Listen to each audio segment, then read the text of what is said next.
It's that time again. This is Kenny Jahng with the Church Online podcast. And today we are going to be talking about generative AI.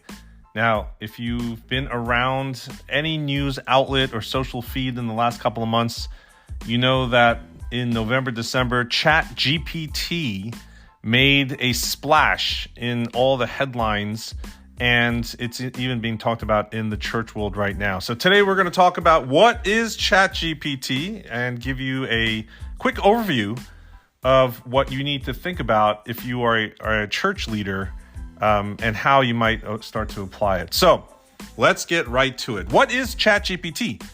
ChatGPT now is a chatbot, right? You've seen those chatbots for customer service on a website, etc. Well, this one is a conversational chatbot, a little bit like that.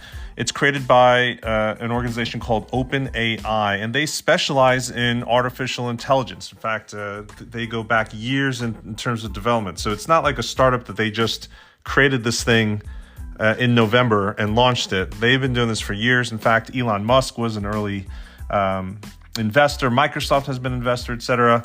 And basically, when you work with ChatGPT, it's like having a conversation with the computer. Now, ChatGPT can understand natural language. You don't need to actually modify your thoughts into how a computer might process it, right? Literally, you talk to it as if you're talking to me. And then it will respond to questions and have comments of its own, right? It's like having your own personal assistant who can answer questions or even have conversations with you. And that's one point that we'll get into later. This is a conversation engine, not a one-time push a button, vending machine, get the candy and leave type of scenario. Now, you don't need to be technical to use it. That's the best part. Basically, anyone on your team or staff can start using it. You just type in what you want to say and ChatGPT will give you an answer or follow your commands to do whatever stuff that you're asking it to. So that's what ChatGPT is. If you need a little bit more of a nerdy explanation of what ChatGPT is, it's an advanced AI chatbot trained by OpenAI that interacts conversationally, right? And it's built on top of the GPT-3 family of large language models. And then it's been fine-tuned for both natural language processing and natural language understanding, et cetera, right? And this tool basically comes from, again, this power player in that AI field. The name of the company, again, is OpenAI. And the whole point is that it's making it democratized so that anyone can access this technology, right? And so recently, ChatGPT, as you know, made the rounds in social media, headlines, Facebook groups. And I just wanted to get into some of the pros and cons of, using this type of tool for pastors and church leaders. So let's keep on going, right? So if you haven't used it before, let's talk about literally what the process of using ChatGPT or these AI copywriting tools look like. There's a bunch of other tools out there, Jarvis, Copy AI, Write Sonic, etc. There's Bing is coming out with a version of this. And basically the process is the same, relatively straightforward. First, you're going to call it up and then you're going to input a prompt. That's what we call the query or the question that you're going to put into the chatbot. So you're going to construct your prompt, which is basically a natural language conversational sentence or a question, and you hit enter.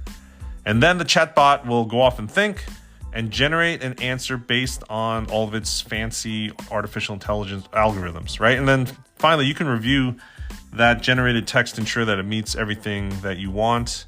Or you can continue on and submit a secondary conversational prompt to give it feedback or redirect it or continue building on what was generated or ask to clarify. Or you can even ask it to ask you to clarify things for it.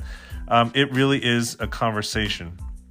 Now, these chatbots utilize reinforcement learning for human feedback. The technical acronym for this, RLHF, you might see in some of the articles and writings that you'll see. Reinforcement learning with human feedback.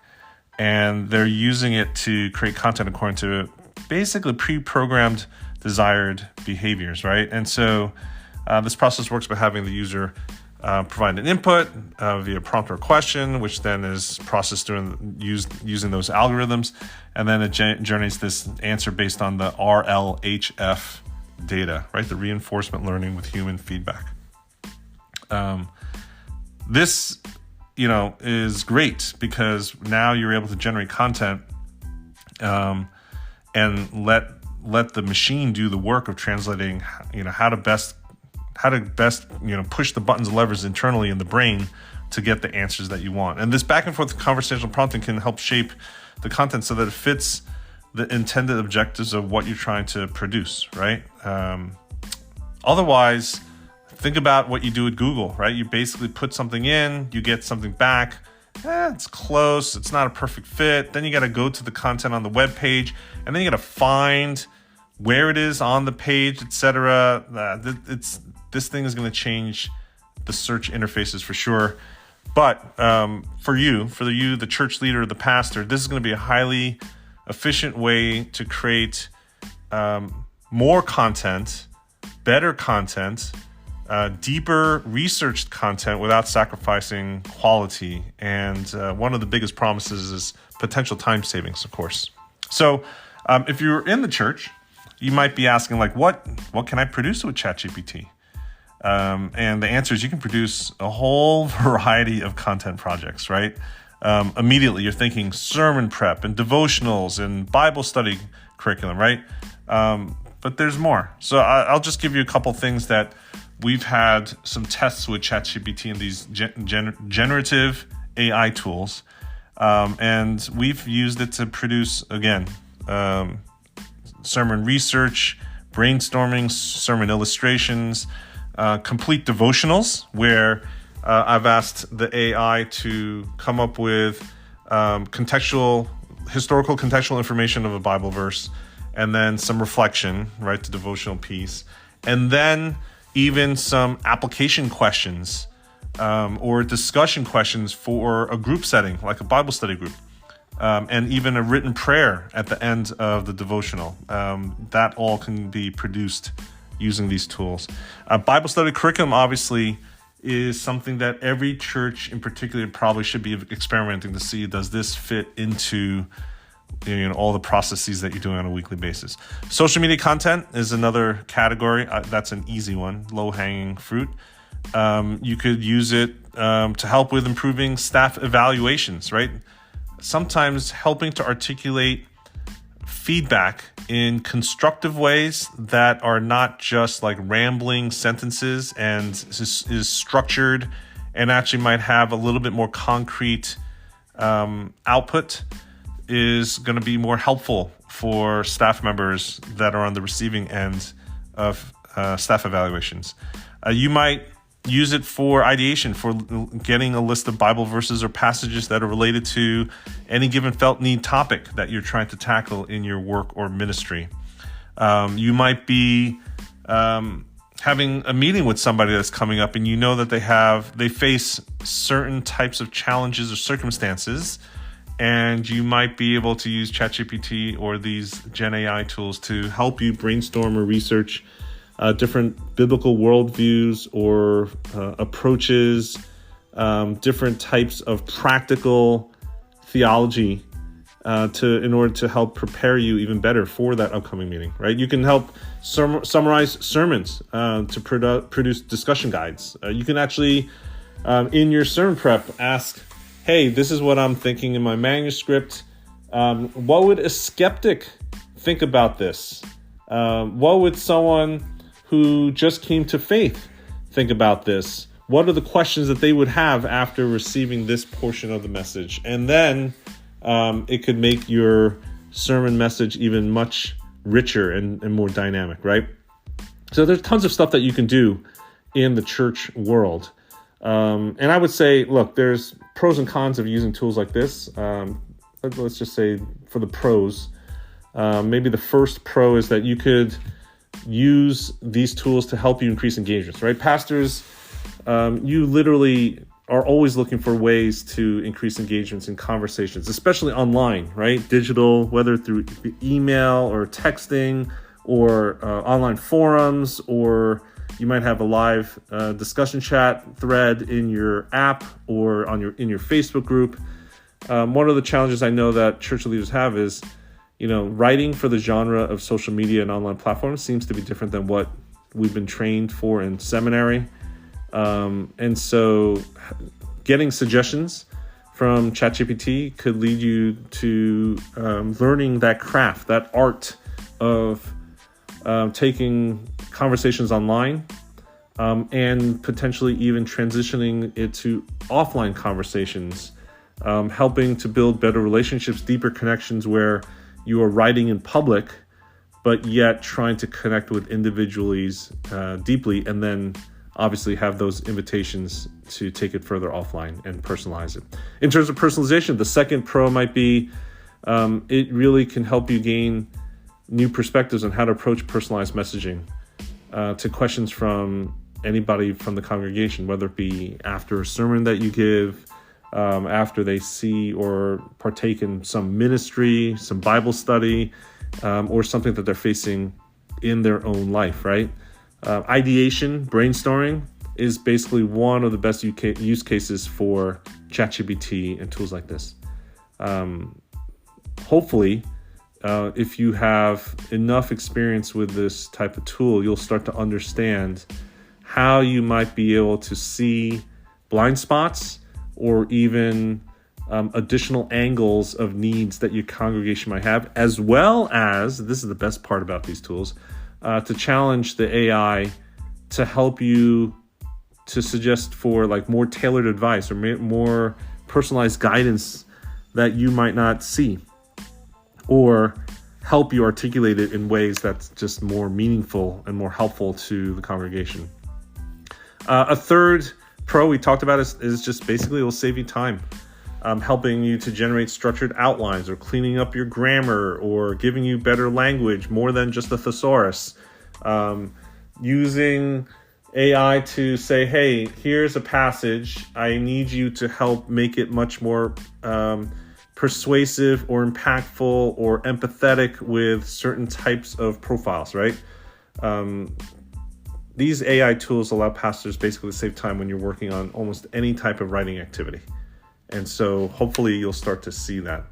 Now, obviously, it's technology, it's innovation. There's pros and cons for every single thing that comes out, right? And so the first one would be ethical issues, right? I think this is something that it's not just in the church world. I think ethics is going to need to be dealt with across the board with generative AI and these conversational chatbots, because there's potential issues that could immediately rise in my head just thinking about this for pastoral work. For example, people might be uncomfortable talking to a machine versus a real person when seeking spiritual guidance, right? And so how much of this do you rely upon it, right?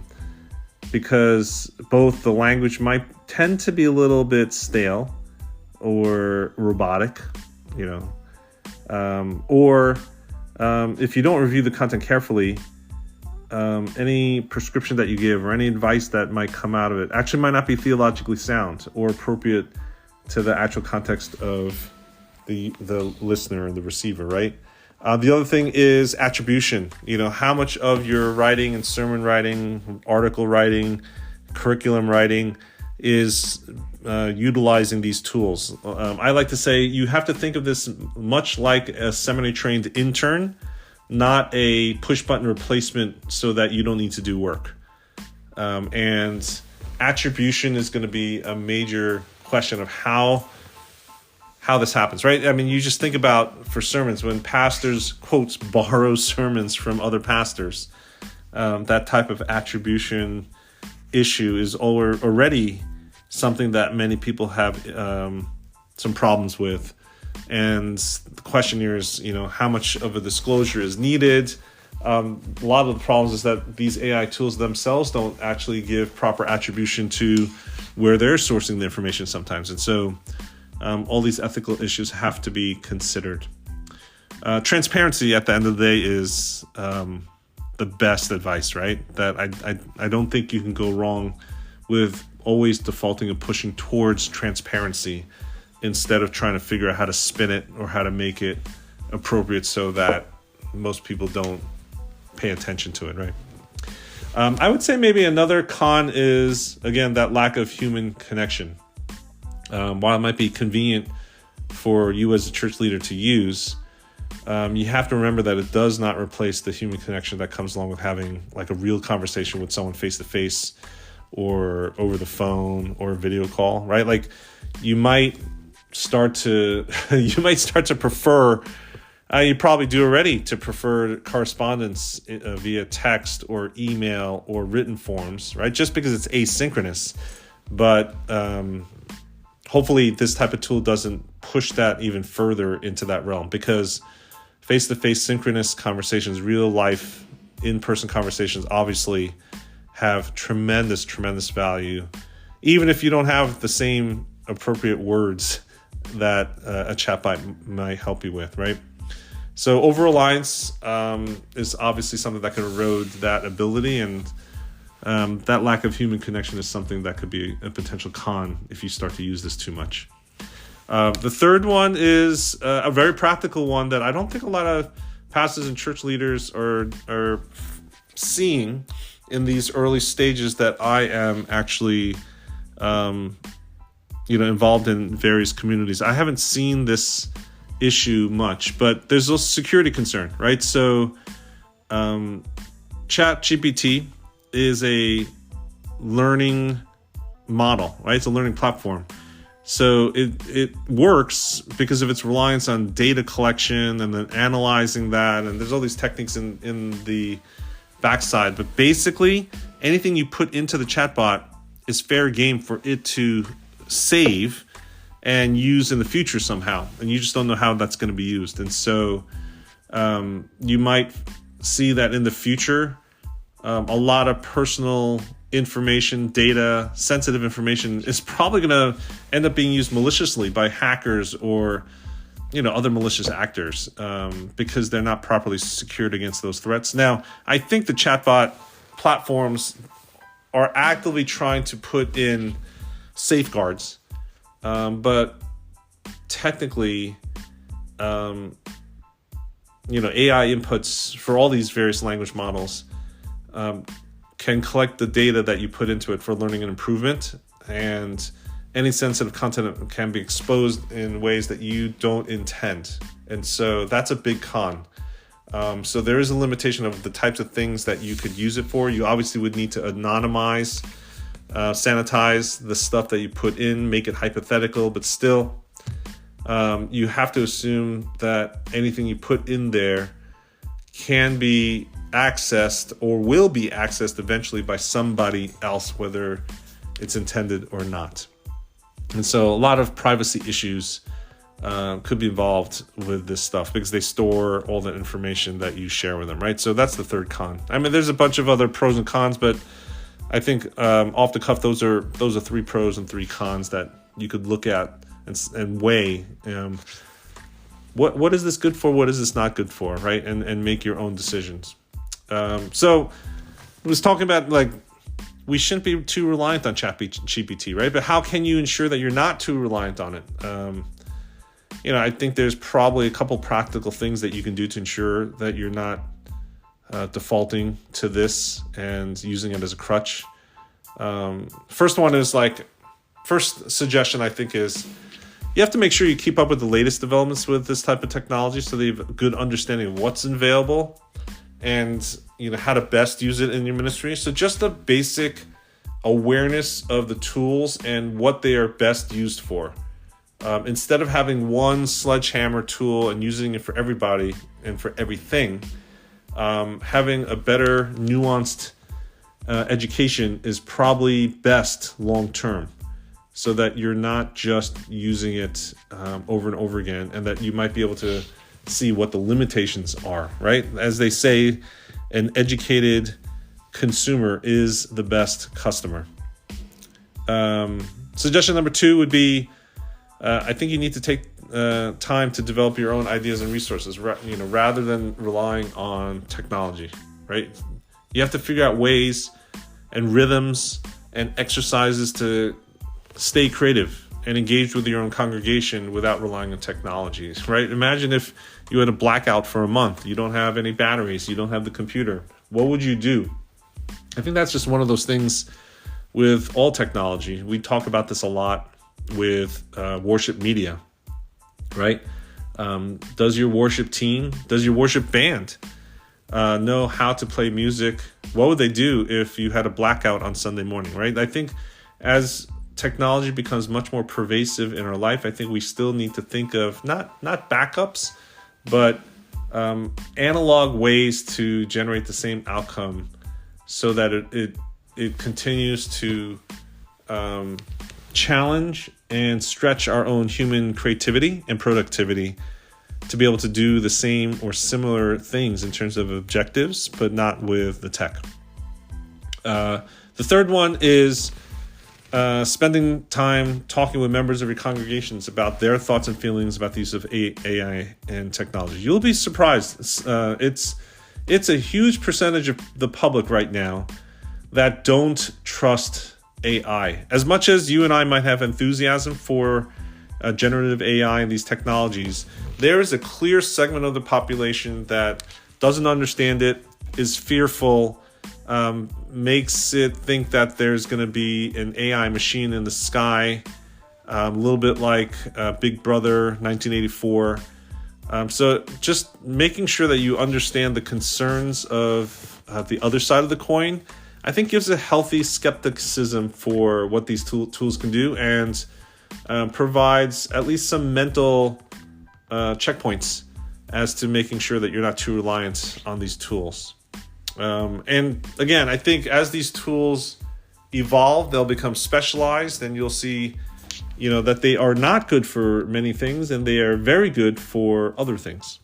So I encourage you need to get involved with these tools and just to test them out, because they are sweeping culture now. This thing is going to be much more pervasive than almost any other technology in the past when they've launched. And so, and ChatGPT is not the only tool, right? There are other alternatives out there. ChatGPT just came out in November 2022. And there are many tools that have been started before then. There are many tools that are going to come out of the gate after. And so let me just share a couple of them. One of them is Jasper. Jasper Chat is something that's just like GPT Chat, but Jasper AI, the entire platform, is pretty robust. They have over 50 templates for different things that you can do, and it's powered by the same technology. GPT 3.5 is the technology that powers ChatGPT from OpenAI, and it also powers Jasper Chat. There's another one called ChatSonic, another one called Perplexity.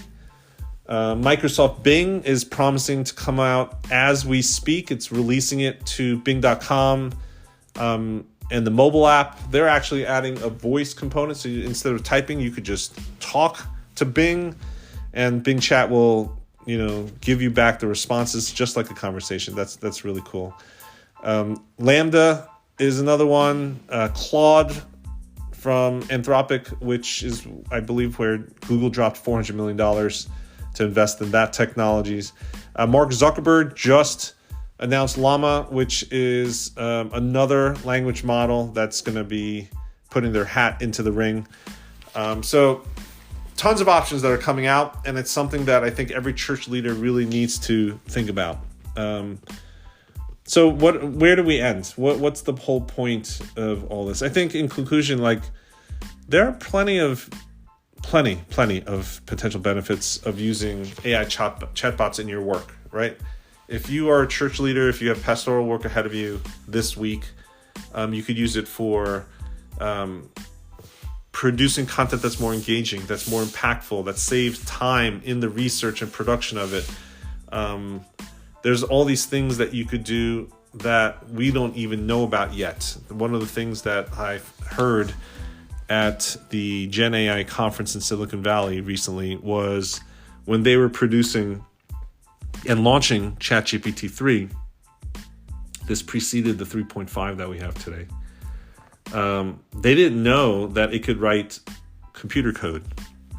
And someone on Twitter posted code to build a website, a web page And the team was like, oh my gosh, this thing could build computer code. And so he was talking about, we're at the point in innovation where we are starting to build tools where we clearly don't have a clue as to what the real potential and what the real capabilities are, and that you need to put 1 million users on the platform for it to really discover the potential practical use cases. And so it's kind of inspiring, kind of scary, but it also shares with us that, man, there's an opportunity in ministry that we don't even think about right now that is going to unfold for us. And so this is why you have to be in the game. Version 1 is better than version none. Don't opt out, opt in. And hopefully you'll figure out ways to get ChatGPT to be beneficial for your ministry.